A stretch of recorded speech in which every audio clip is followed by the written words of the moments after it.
Sa mundong madalas tumingin sa panlabas na anyo at antas ng pinag-aralan, paano kung ang taong tinatawag nilang mangmang ay siya palang may hawak ng susi para sa kaligtasan ng lahat? May isang lalaking dumanas ng matinding panghuhusga at panunukso. Araw-araw siyang tinatawag na walang alam, pabigat, at walang silbi sa lipunan dahil lamang hindi niya kayang magbasa at magsulat. Ngunit kapag sumapit ang isang matinding trahedya at ang lahat ay binalot na ng takot at makapal na usok, sino ang tunay na may utak?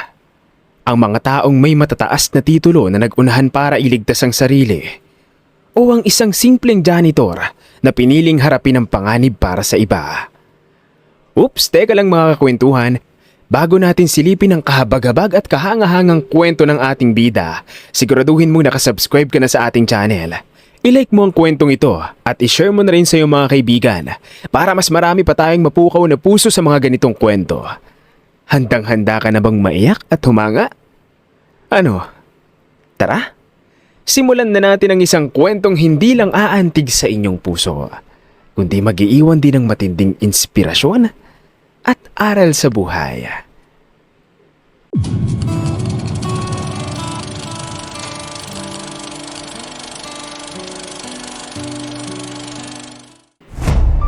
Mainit ang sikat ng araw sa hallway ng hotel.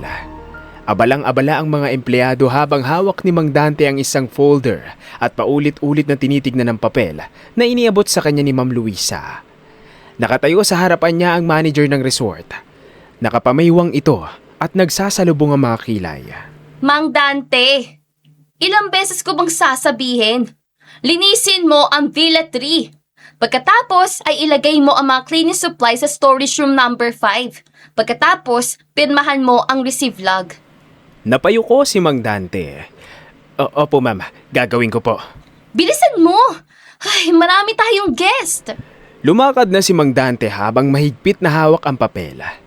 Pagkaraan ng halos isang oras, biglang umalingaw-ngaw ang matinis na boses ni Ma'am Luisa sa buong hallway.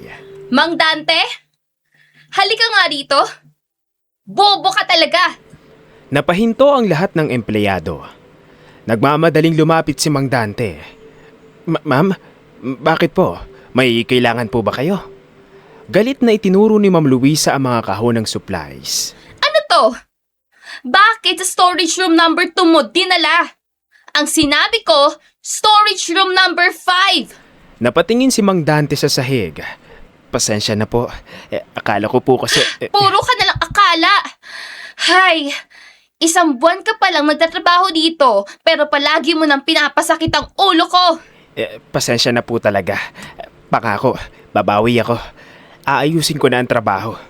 Tugon ni Mang Dante habang nakababa ang muka. Puro ka nalang ganyan. Sa 10 utos ko ay 11 beses ka pang pumalpak. At itong logbook? Bakit walang pirma? Hindi makasagot si Mang Dante.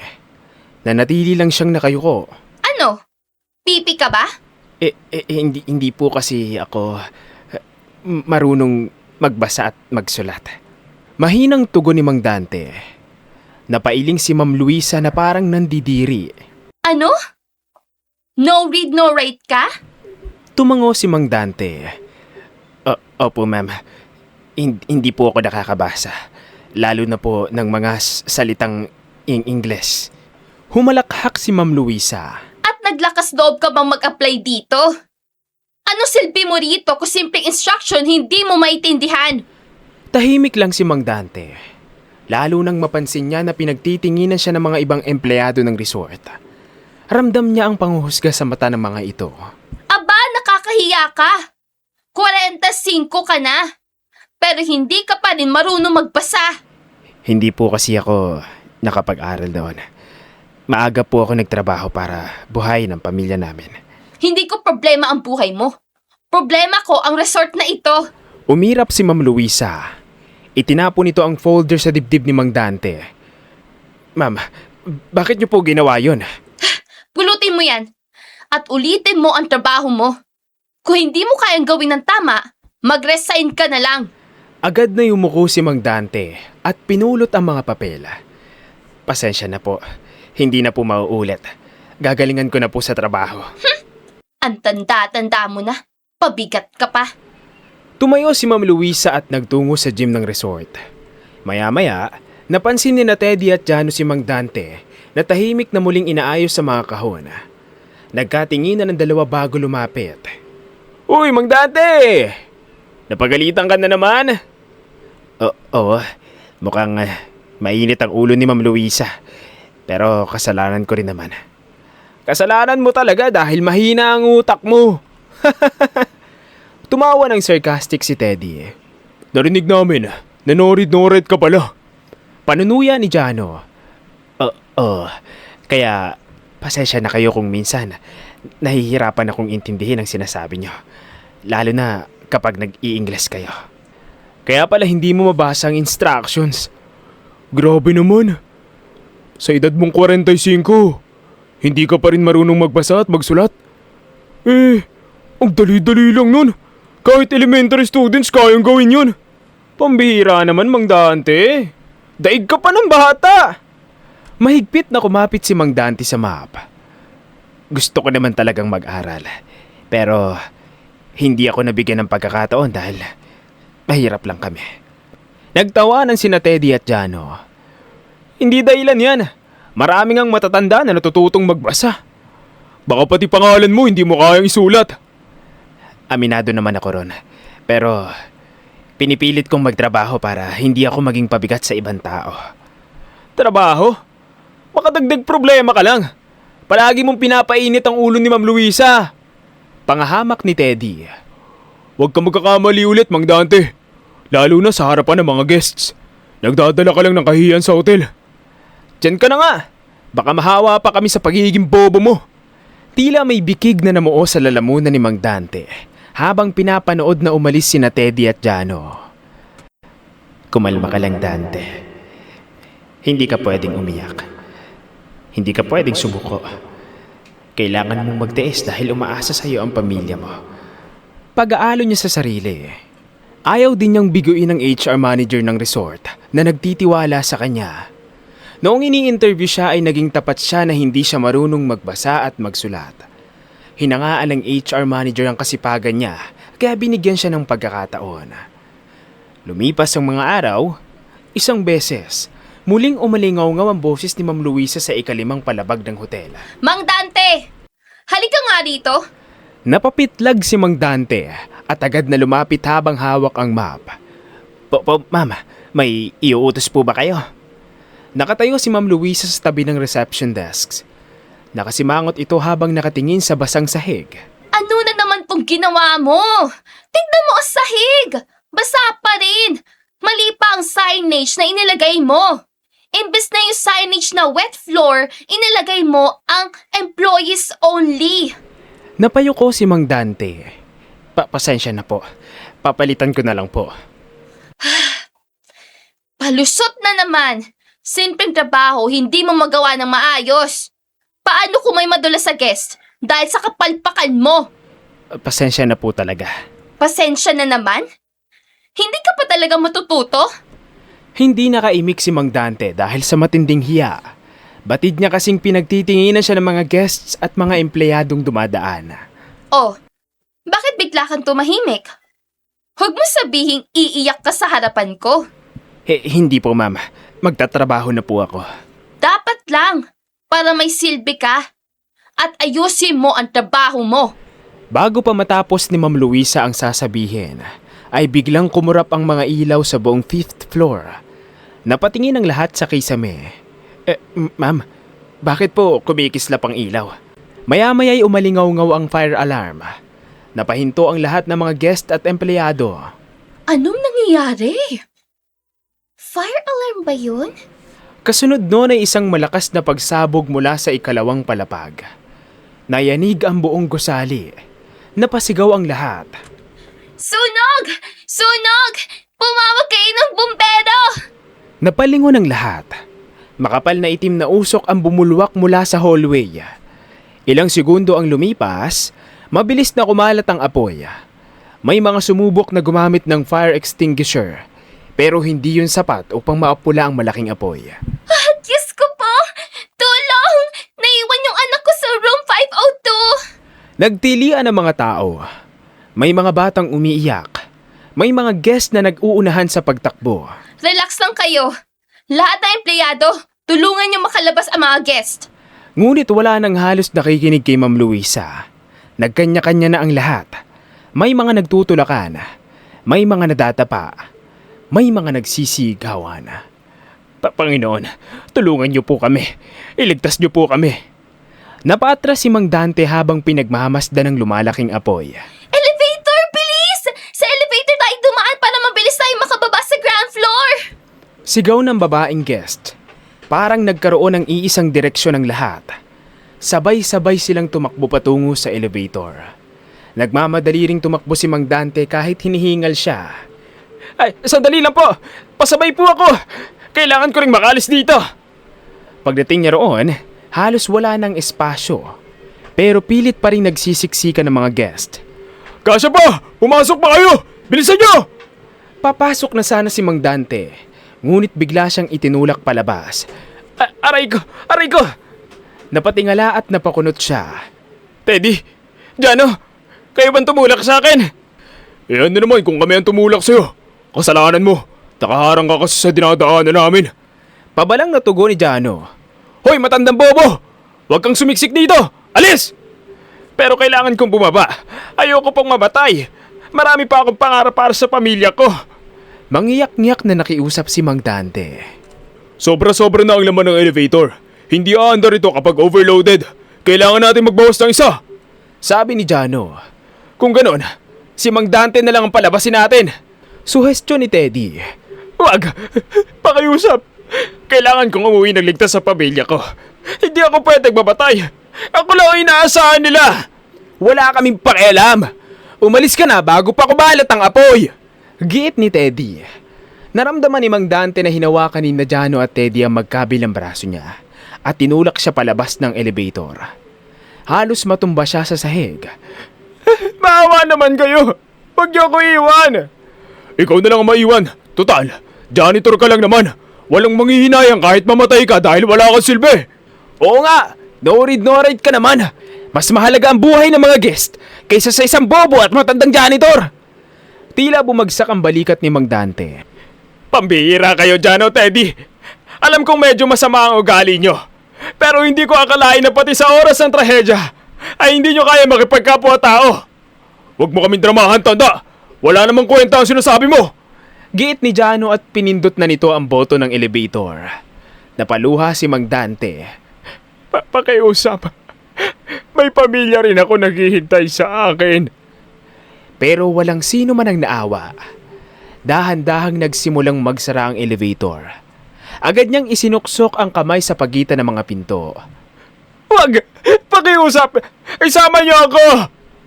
Pinilit niyang pigilan ng pagsara. Pero malakas ang otomatikong mekanismo ng elevator. Unti-unti siyang naitulak pa atras hanggang sa tuluyan ng nagsara ang pinto. Sa huling sandali, nakita niyang nakatingin lang sa kanya sina Teddy at Jano. Walang bakas ng awa at pagsisisi ang muka ng mga ito. Unti-unting umandar ang elevator. Naiwan si Mang Dante sa gitna ng makapal na usok. Napaluhod siya. Diyos ko po, huwag niyo sana akong pabayaan. Pumatak ang kanyang mga luha. Ngunit ilang segundo lang ang lumipas. Napailing siya. Hindi pwedeng dito lang ako. Kailangan kong mabuhay. Pinunasan niya ang kanyang mga luha. Kahit nanginginig ang mga binti, nagsimula siyang tumakbo upang maghanap ng emergency exit. Ngunit hindi pa siya nakakalayo, ay isang napakalakas na pagsabog ang yumanig sa buong gasali. Napayuko si Mang Dante at tinakpan ang kanyang ulo. Nabasag ang mga salamin. Tumalsik ang mga debris. Paglingon niya, nanlaki ang kanyang mga mata. Hindi! Ano ba itong nangyayari? Ang elevator na sinakyan ng mga tao ay sumabog. Lumusot ang apoy sa pagitan ng mga pintuan nito. Kasunod nun, ang nakakapanindig balahibong mga sigaw mula sa loob. Ah! Tulong! Ang sakit! Buksan niyo! Nasusunog kami!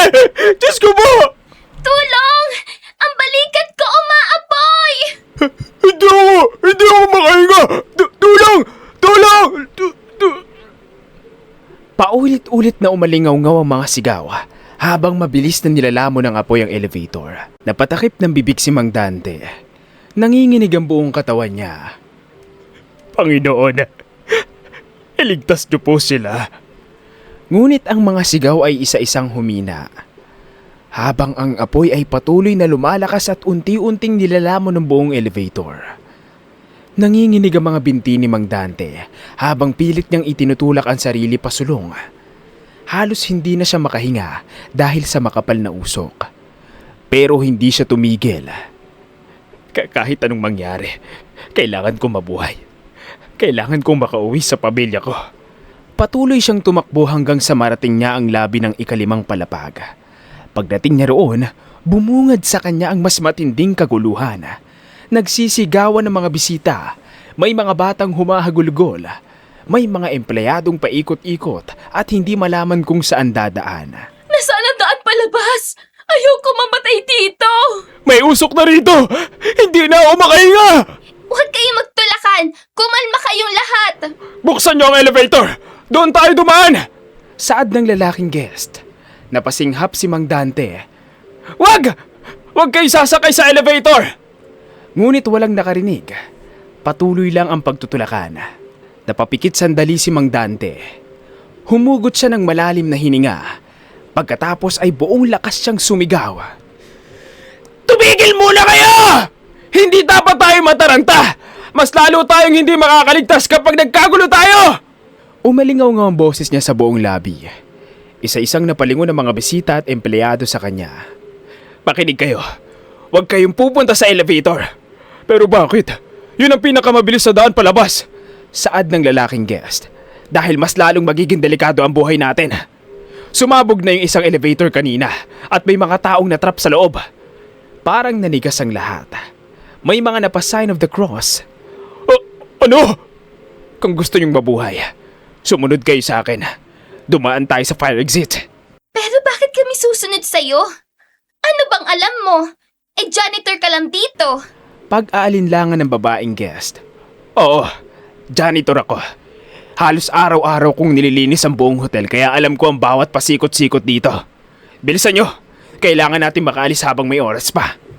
Biglang may bumagsak na nagliliyab na bahagi ng kisame. Napasigaw ang lahat. Diyos ko! Ito na ba ang katapusan natin? Bilis! Tumakbo na kayo! Nasa kabilang hallway ang fire exit. Huwag kayong magtutulakan. Tulungan niyo ang mga bata at matatanda. Naninig niyo sinabi ni Mang Dante. Sundan niyo siya! Bilisan niyo! Sigaw ng receptionist na si Rose. Unti-unting naging maayos ang paglikas. Ang mga empleyado ay nagsimulang umalalay sa mga guests. Ang mga bisita naman ay kusa ng pumila. Sa unang pagkakataon, walang tumingin kay Mang Dante bilang isang mangmang. Walang tumawag sa kanya ng no read, no write. Lahat ay nakatingin lang sa kanya. Ang lahat ay sumunod. Isa-isa lang po.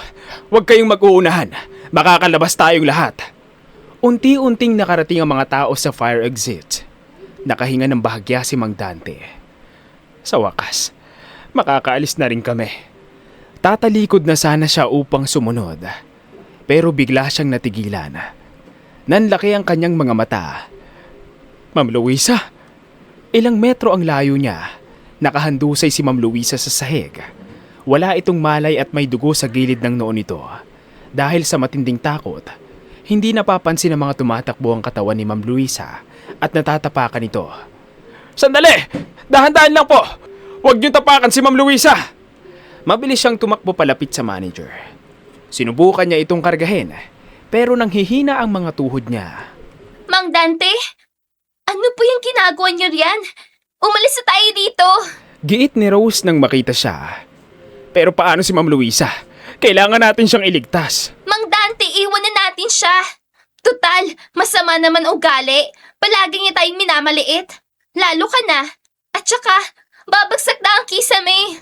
Napailing si Mang Dante. Pero hindi kakayanin ng konsensya ko kapag napahamak siya. Rose, tulungan mo ako. Buhatin natin si Ma'am Luisa. Pero mas lalo tayong mahihirapang makaligtas kung kakargahin pa natin siya. Magiging pabigat lang siya sa atin. Pero kawawa naman si Ma'am Luisa. Hindi pwedeng wala tayong gawin. Sorry, Mang Dante. Pero hindi kita matutulungan. Mas uunahin kong iligtas ang sarili ko kaysa sa taong walang ibang ginawa kundi insultuhin ako. Saad ni Rose at dali-daling tumakbo. Biglang umalingaw-ngaw ang isa na namang pagsabog. Nayanig ang buong palapag. May nagbagsak ang simento. Napasigaw ang lahat. Bilis! Baka gumuho ang building! Mariing ikinuyom ni Mang Dante ang kanyang kamao. Tinignan niya ang walang malay na manager. Ito rin ang babaeng ilang araw siyang pinahiya. Ito rin ang paulit-ulit na nagsabing wala siyang silbi. Ngunit wala siyang naramdamang galit. Ma'am, sa kabila ng lahat ng pamamahiya niyo sa akin, hindi ko pa rin kayo kayang iwan dito. Maingat niyang isinuksok ang isang braso sa likod ni Ma'am Luisa at ang isa naman ay sa ilalim ng mga tuhod nito. Napangiwi siya dahil sa bigat ni Ma'am Luisa, pero buong lakas niya itong binuhat. Muli siyang tumakbo. Habang pasa ni Ma'am Luisa ay umiiwas siya sa nagbabagsakang kisame at nagliliyab ng mga kahoy. Panginoon, bigyan niyo po ako ng lakas. Kailangan naming makalabas dito. Agad siyang lumiko. Halos gumapang siya habang pasan pa rin si Ma'am Luisa. Hanggang sa narating nila ang fire exit. Pagkababa nila sa hagdan ay sinalubong sila ng malamig na hangin at mga taong nagkakagulo sa labas. Sunod-sunod na ring lumabas ang mga guest at empleyado ng hotel. Sabay-sabay silang napabuntong hininga habang pinagmamasdan ng mga nasusunog na hotel. Dahan-dahang inilapag ni Mang Dante si Ma'am Luisa sa damuhan. Salamat sa Diyos! Ligtas na tayo! Salamat din sa iyo, Mang Dante, dahil tinulungan mo kaming makaligtas. Sorry din pala dahil pinagdudahan kita kanina. Nataranta lang kasi ako. Paumanhin ang babaeng guest. Ayos lang yun. Lahat naman tayo nataranta kanina. Tugon ni Mang Dante at ngumiti siya. Ilang saglit pa, dumating na ang mga bumbero at inapulan ng mga ito ang apoy. May dumating ding ambulansya at isinugod sila sa ospital. Pagsapit ng hapon, tahimik ang silid ng ospital. Nakahiga si Mang Dante sa kama. May mga benda ang magkabilang baraso niya dahil sa mga paso na tinamo niya sa sunog. Maya-maya, marahang bumukas ang pinto. Napalingon siya. Pumasok si Ma'am Luisa. May benda ang noo nito. Ma'am Luisa, kayo pala yan. Mabuti't gising na kayo. Ngumiti ng bahagya si Ma'am Luisa. Maayos ng lagay ko. Pinuntahan talaga kita dahil may ikinuwento sa akin si Rose. Kinuwento? Ano pong kinuwento ni Rose? Ikaw pala ang nagdigtas sa akin. Ngumiti lang si Mang Dante at napahawak sa batok niya. Opo ma'am. Salamat ha. Hindi ko akalaing gagawin mo yon. Natural lang po yun ma'am. Kahit sinong nasa sitwasyon ko ay ganun din ang gagawin. Napaluha si Ma'am Luisa. Hindi, Mang Dante. Pagkatapos ng lahat ng panlalait at pangmamaliit ko sa iyo, ikaw pa rin ang sumagip sa akin. Kung tutuusin, dapat pinabayaan mo na lang ako.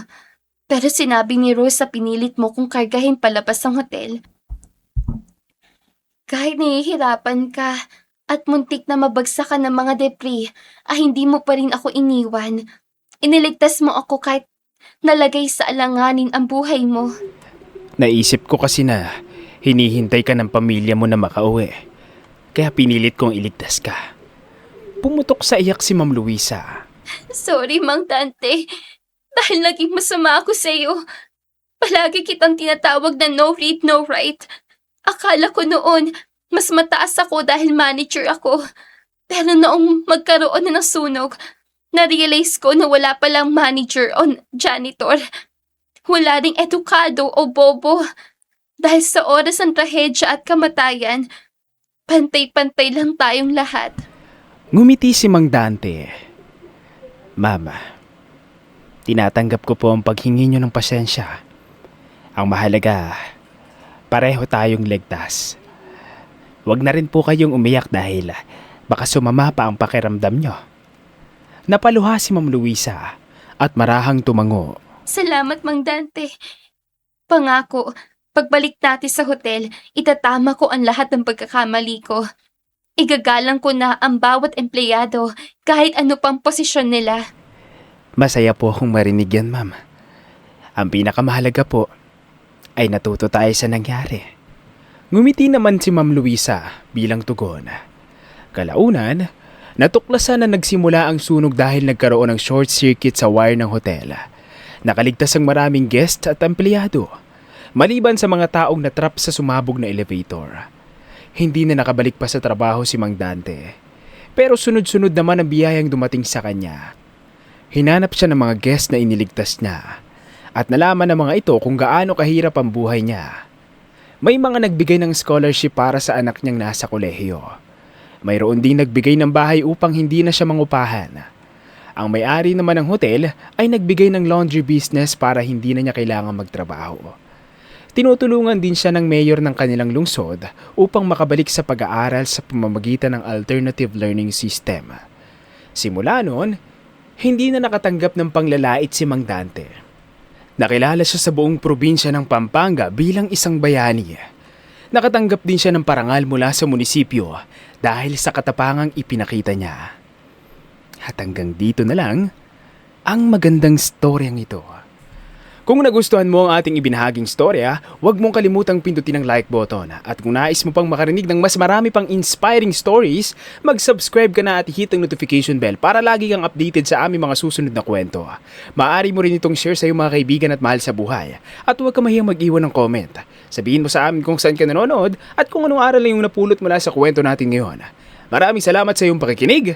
Hanggang sa muli, kakwentuhan.